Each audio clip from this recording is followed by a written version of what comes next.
We said from the beginning that he was finished. Now they are daring to believe it. But there is still a great deal of work to do, and many unfinished missions to complete before victory can be declared. Baghdad is in the process of being liberated, although battles continue in and around the city. And the regime has been run out of a number of Iraqi cities and towns. But other Iraqi cities are still being contested, and there will still be tough fighting and difficult tasks ahead.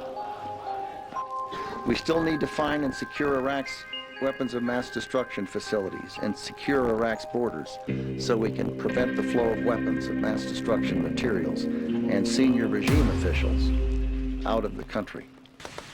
Now I would like to send specific messages to two very different groups.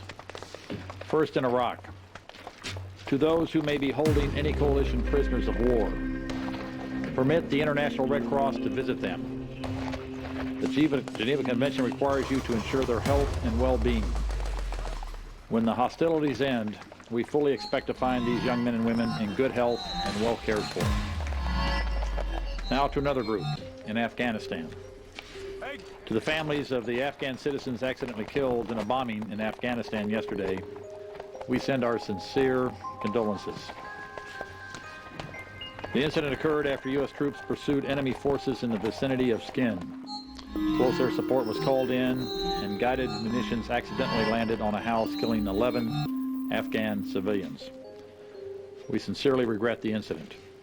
And with that, we'll take your questions. Mr. Secretary, you mentioned the momentous pictures and what's going on in Baghdad and parts of Iraq now. You also mentioned the need to set up an interim authority. It seems as the shooting wanes in coming days that the humanitarian need will grow drastically.